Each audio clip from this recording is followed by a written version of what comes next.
God sends help. Jesus' friends and helpers huddled together in a stuffy upstairs room. Even though it was sunny outside, the shutters were closed. The door was locked. "Wait in Jerusalem," Jesus had told them. "I am going to send you a special present. God's power is going to come into you. God's Holy Spirit is coming."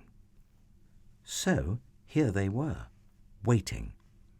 Actually, mostly what they were doing was just being scared and hiding. Well, you can't blame them. Their best friend had left.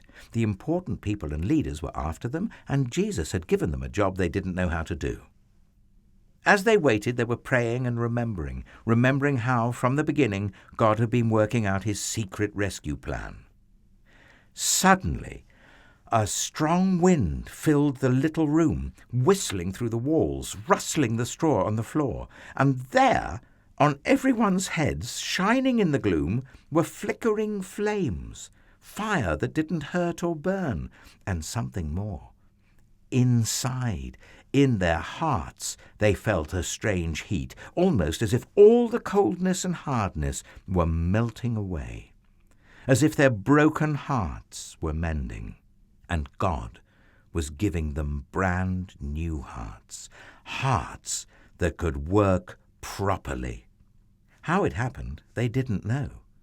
But they knew God's power had struck their hearts ablaze, and Jesus himself was coming to live inside them. They had seen Jesus go away, but now he was closer than he had ever been, inside their hearts. And this time, nothing could ever separate them. Jesus would always be there, with them, loving them, whispering the promise that would get rid of the poison and the terrible lie and the sickness in their hearts. God's wonderful promise to them: "You are my child, and I love you. Make your home in me as I make my home in you," Jesus had said. Could it be? Heaven was coming into their hearts? They threw open the shutters. Sunlight flooded their room as love had flooded their hearts.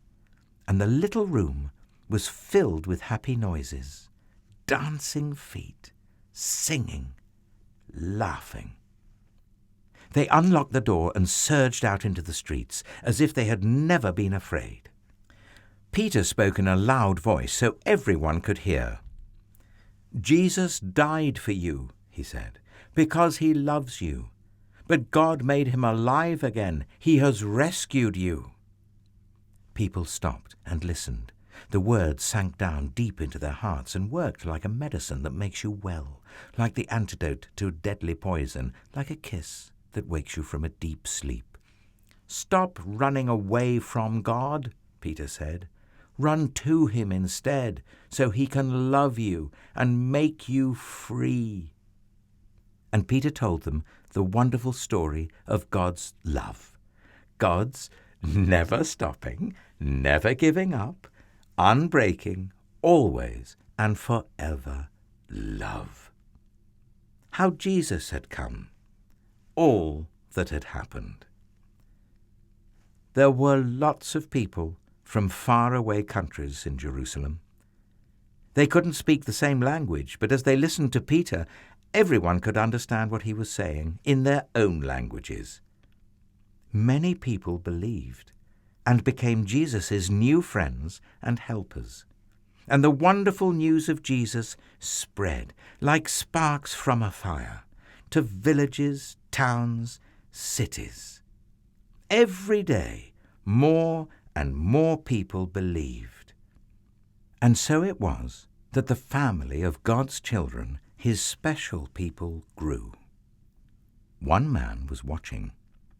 "I'll stop this," Saul said. But this was God's plan, and nothing in all the world would ever be able to stop it.